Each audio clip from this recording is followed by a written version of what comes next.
Hey everyone, welcome back to Crypto Cash. Thank you very much for joining me here today. This is your one-stop shop for cryptocurrency analysis, among many other things, and we're taking a look here today at DeFi.money, which is YFII. It's a unique coin, kind of came out of nowhere. I actually have never truly analyzed this before. I've done quite a few in my day, and I can tell you that it was one that kind of surprised me based on just how well it's done the last 5 trading days. So my community members asked that I cover this. Thank you so much to my patrons for referencing that. Also, feel free to consider becoming a patron, where I share my trades with you, my community. And what I do is I basically share, well, every single trade, but I typically take roughly 2 to 4 trades per week and hovering around a 75% success rate right now. Usually I'm a little bit higher than that, but recently we kind of got hit with that sub 30,000 Bitcoin shenanigans, and it was hard to really know and anticipate what was going on. Regardless of that fact, reference that in your own time, and of course, check out my Telegram community too. Good group of folks there, no cost with that at all. Furthermore, I'm not a financial advisor. This is for educational purposes only. You should do your own research and take ownership of your trades. It's very important that we do that. Learn as much as we can, and my goal here, with my years of experience, is to help you trade for a lifetime, not just for one day. Okay, so that's the whole purpose here. Thank you so much again for joining me. Now, why don't we go ahead, without further ado, let's go ahead and just get right to the charts. Let's check it out. All right, folks, let's go and take a look at DeFi.money, which is YFII. And before we do, we always look at Bitcoin and Ethereum first to get a baseline of the market. So if you're new to the channel, take a quick peek at the 4-hour charts to make sure we understand the baseline on what's going on here, because any good trader will look at Bitcoin and Ethereum before they actually analyze the technical charts, right? At least that's what I believe, because I think they correlate significantly well, and it's important to understand that. So moving forward, we'll go and take a look at that, and just know this is TradingView desktop application. I recommend the paid version so you can have more than 2 indicators present at a time. So if you want to follow along, I typically have my simple moving averages, my 200 and my 50 enabled. 200 is this purple line, 50 is the orange line, and right now presently the price is below the 50 and above the 200. So not all bad. Honestly, it's actually in pretty good shape because we had this constant state of exhaustion here, and it looks like the bears should be exhausted. We should see a pullback likely towards the upside of about 40,000 soon. I would say in the next couple of days we'll see that happen. Maybe even sooner, depending on how the bulls decide to ramp up. Sometimes that does happen, but obviously at this point we have a pretty strong support level about 38,000. Secondary support 37. Major resistance at 40,000 and then 42,500. I have this green channel up here. Essentially, that's basically the upside, and then we're on the downside right now. Shouldn't go much lower than 37. Also note we have 30,000 even as a support level in case all else fails, or at least 29.5, maybe more so an accurate support level, but 30 is probably the easiest way to gauge that. But that's kind of where we're at with Bitcoin here at this point in time. Let's go ahead and move on to, what is it, Ethereum. Let's see what's going on here. Oh, come on, TradingView. What are you doing to me? You ready? There it is. All right, sorry for the delay, folks. Took a sweet little time there. So that is Ethereum here. And obviously on the 4-hour chart, we can see Ethereum is doing quite well. It had a previous ascending triangle wedge pattern here forming. It broke free from that, obviously, because of the Bitcoin sell-off here recently. So, again, Ethereum is not perfect. It always responds to Bitcoin sell-offs, but lately it's been ramping up because there's some really good fundamental stuff that came out recently for Ethereum that drove the price action up. So keep that in mind. If Bitcoin can get past 40,000, I think Ethereum's going to take off again, start trending towards 29,000, which is a previous resistance that was tested, like 10 times about a month and a half, 2 months ago. So just keep that in mind. We have a major support level right now, about 2,400, and 1,725 is a secondary support for Ethereum. Also bear in mind the 200-day simple moving average is below also the 50, but the 50 is trending upwards closer to the price action, so we'll see how it responds to that soon. Again, if Bitcoin sells off, then we'll see that probably be tested. If Bitcoin does what it's supposed to be doing and moving up, not down, then we'll see Ethereum do the same. All right, that is kind of what we're looking at there. So this is YFII, and why don't we do this here? We'll take a look at the 1-day chart first. And I was asked by my community to check this because it's got some interesting price action. I can totally see what they're saying. This is strange. Let's go ahead and zoom out. I got to wonder if this is the ICO date. It does look like it based on that extreme price movement. I mean, look at that, 10,000. 10,000 was a high, is that right? 9,800? Crazy. Okay. Yeah, so obviously we had a major sell-off here, and if you look, that was back in 2020. And again, all right, so let's go ahead and get a baseline here. So let's see where we're at. So let's look at, first of all, Bitcoin sell-offs, right? See, when Bitcoin sold off on April 17th, you can usually find it pretty quick. That's this right here. All right, so it does respond to Bitcoin selling off. Same thing here. Oh, that's the Elon candle. Thank you, Elon, on the 12th, and of course, the major China candle on the 19th. So every single sell-off from Bitcoin is on here. So that's good and bad, I guess you could say. It's good in the sense that it's obviously, reliant on Bitcoin to an extent, but also, bad because the price is stupidly high right now, and we need to know if it's going to retrace or not, right? So we can't rely on Bitcoin, of course, as a foundation, but what we can rely on is the fact that we do have a golden cross right here. That does tell me that we had a significant price action ramping up with the anticipation of that happening. That does happen sometimes. I don't really put a lot of faith into it, but that is a pretty significant milestone there, which explains why we're seeing somewhat of a retracement here, or at least just some sideways action right now. But look at the price here. So in what, 1, 2, 3, 4, 5 trading days, it's increased 89%, and about 40% there, 40% here. So yeah, some pretty insignificant movement here for YFII. And I looked at the volume. I mean, this thing's up in the billions for the amount of volume that's being traded, and that's crazy considering how high the price is. So there's some interesting volume going on here. Let's take a look. Yeah, as we can tell, yesterday was a pretty high volume day. We had a major volume day there too back on May 11th. So just something to note. All right, so that's the one-day chart. Let's take a quick look. RSI, no surprise, extremely overbought, trending downwards now as well. So keep in mind, oftentimes the best time to sell or trim your position if you have an open position is when the RSI is coming down, not when it's going up, right? At least above 70. So right now, if you can kind of see, it's up obviously very high at about 82, but as it starts to continue to progress down closer to 70, that's usually an indication of a time in which you want to either trim or sell your position, unless you're planning on a long-term swing holding. But I can tell you that a price of 4,500 is pretty darn good. I'd be happy with those gains if I got in around 2,500, right? Obviously, everyone's situation is different. Some people probably just got in here recently, and we want to find out roughly what's going to happen next, but that's kind of what we're looking at here. Looking at the 4-hour chart, we can see some pretty nice increase here, some good movement. You got the up over. This is good.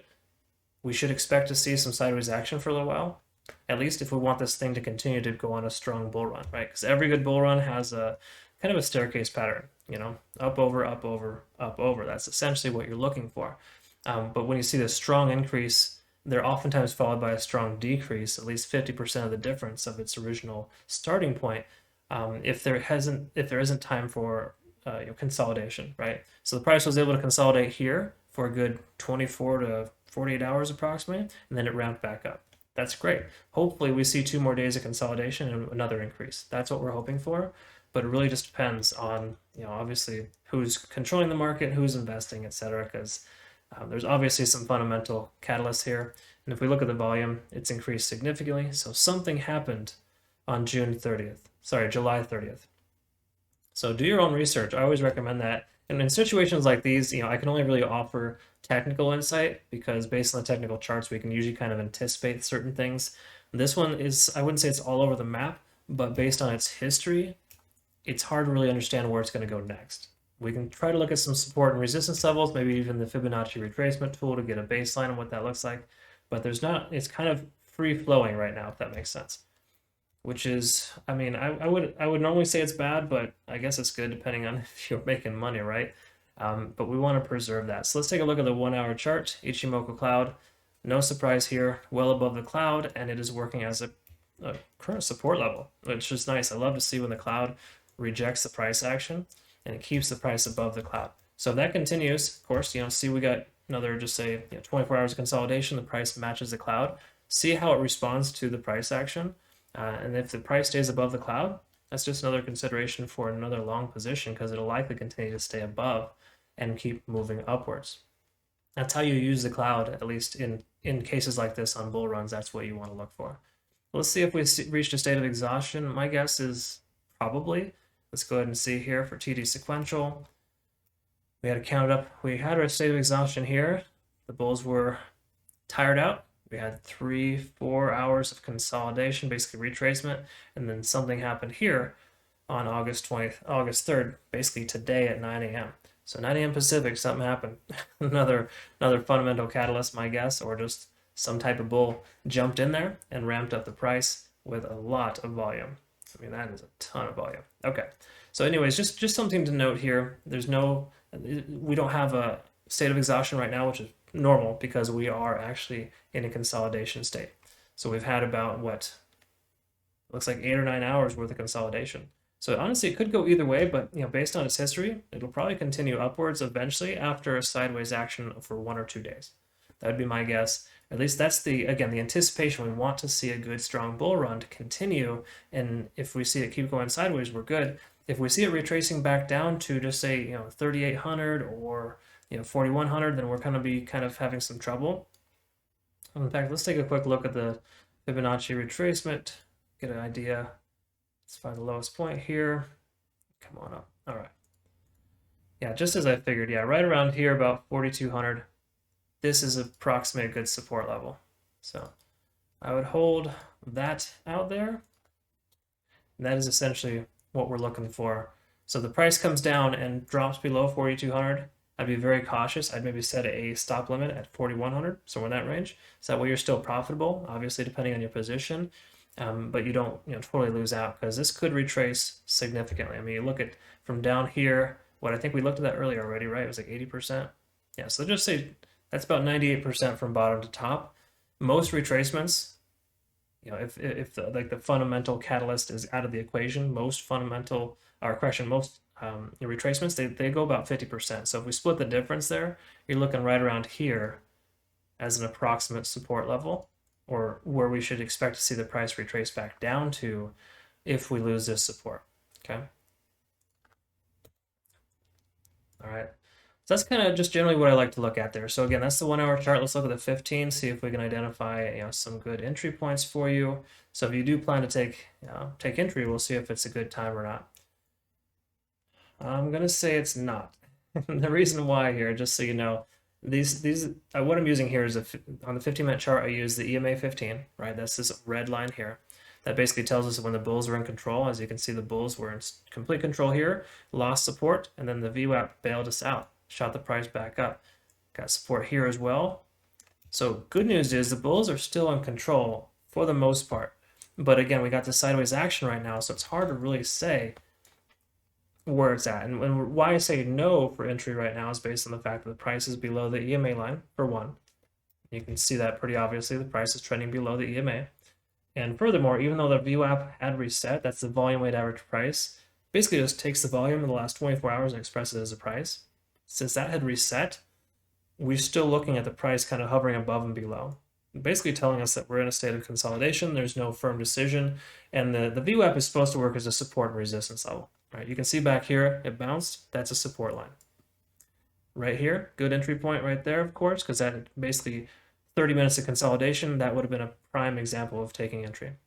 Those are things I try to look for, and that's what my notification does for me, is it tells me when I have 2 green bars closing, basically 30 minutes of consolidation, or correction, 30 minutes of basically bullish momentum, closing above EMA and VWAP. That's basically a trifecta that you're looking for to ensure that you can find a good entry point. And I don't see that right now. Even though we had that indication here recently, we have too much sideways action and not enough momentum, so to speak. I feel like the momentum is lost and we're going to go sideways. Plus the fact that we ramped up this much in a, actually, I think that was 5 days, right? Is that right? How many days was that? 1, 2, 3, 4, 5. Yeah, so we had basically a day and a half consolidation, 2 strong increases in the first 2 days, 2 days consolidation, and then another increase, right? So again, I'm fairly confident we're going to see more consolidation here, because as you can see, we had 2 days of consolidation here after two days of increase. We've got 1 day of increase, but that's almost the same height as the first 2.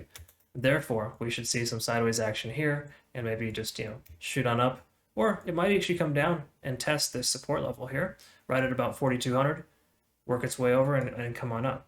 That's an option as well. And the third option, which I don't even want to suggest, but again, depending on the fundamentals and where everything's at, the reason why this is increasing so rapidly if that falls away, or that momentum falls away, we could see that lose, and then it'll come down to probably test this range about 3,600. And where it goes from there, it could go up, could go down. We honestly don't know. Because again, you keep this in mind, even though yes, it did very well in 2020, the last calendar year, 365 days, it has not broken 3,700 until today.